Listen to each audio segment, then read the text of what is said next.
We have been busy harvesting and processing and preserving some local fruits that we were blessed by community members to let us come and pick. So we've been busy picking figs, we've been busy picking pears, and I am so excited to share what we've been doing with those with you. I also had a birthday. My husband and I got to sneak away to the mountains for the day. Thank you for being here on the channel. We hope you'll like and subscribe. First up, let's talk about figs. This is actually my first time ever processing figs. I have to interject here to tell you a story. So my friend who has the pears called me and was like, I have a lady who has oodles of figs. Would you be interested in figs? And I'm like, absolutely. And y'all, I'm all about local. So it's like, let's go. So we go, and I don't know this lady before that day. And I roll up, and she comes out, and it's an older lady, and she has this big sun hat on. And she comes out, and she gives me this big hug, and she's like, it's so nice to meet you. I am so glad somebody else can use my figs. I have already picked 60 gallons and given them away. 60 gallons? Y'all, this lady is straight up goals. I want to be her when I grow up.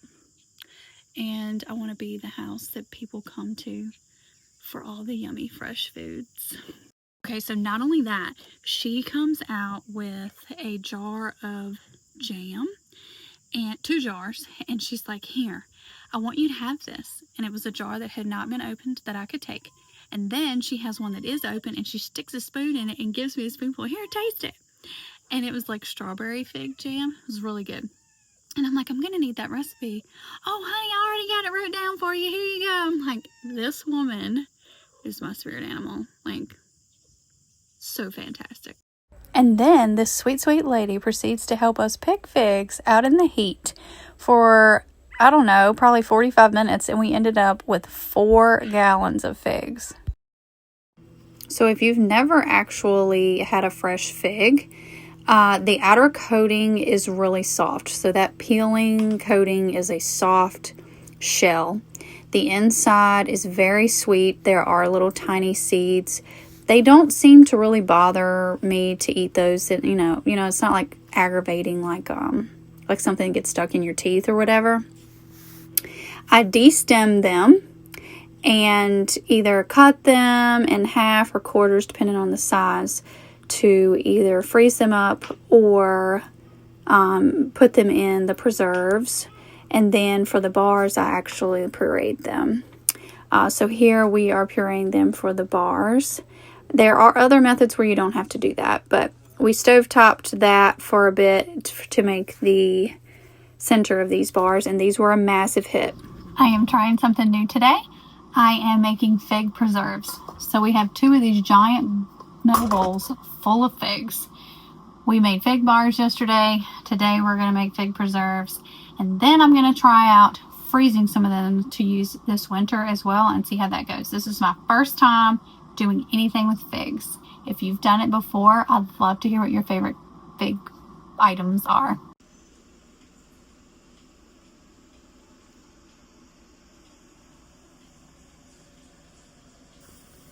When I made the fig bars the other day, a storm came through, and then today I'm working on fig preserves and storms coming through, and my parents asked me to go close their windows if it came up a storm. So I'm running up here.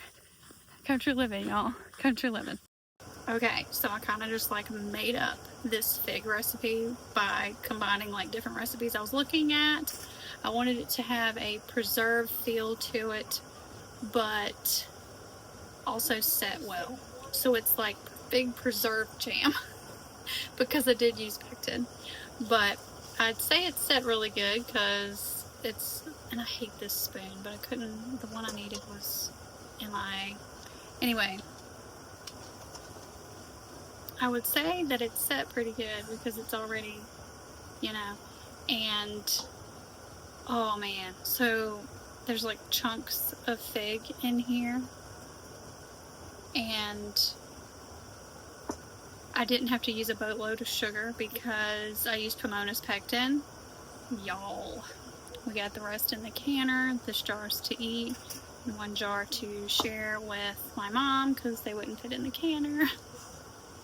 So the consensus is the chunks of figs are not our favorite in these preserves, so if I have to do it again, we will chop them up more finely. But the flavor was a winner. And we put up a bunch of quarts in the freezer.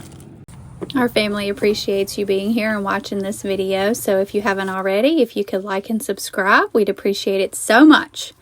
We were able to access pears at a lovely friend's house, and we picked so many. This has become a tradition that we look forward to, and it just doesn't get old. We have to beat the deer to them, so we pick them before they're ripe. Take them home, and I leave them out in our in my husband's shop to ripen. And then once they ripen, I move them in large bowls into the house that I can have easier access to them to preserve, cut up, all the things. Pear preserves are my absolute favorite, and so many people love my pear preserves. I like to use my grandma's old-fashioned recipe, and I cut them up the night before. So they macerate overnight, and then the next morning, I do our canning process. This was a smaller batch. I cook them down for around 2 hours and then jar them up in what is usually half pint jars, but with this smaller batch, I just went ahead and did pints, and it only made 2 pints and 1/2 pint. But they were so good, and we have since made more batches of these, and I look forward to sharing with friends during the fall. This flavor is similar to like a cinnamon apple situation, but I think it's better. You can enjoy these preserves however you like, on a piece of toast, an English muffin, or biscuit. I bet it would be really good on a slice of pound cake. I water bath can these for 10 minutes. Pear preserves are my favorite. I would love to hear what your favorite preserves are. Thanks so much for watching. We hope you have subscribed, and we'll catch us on the next video.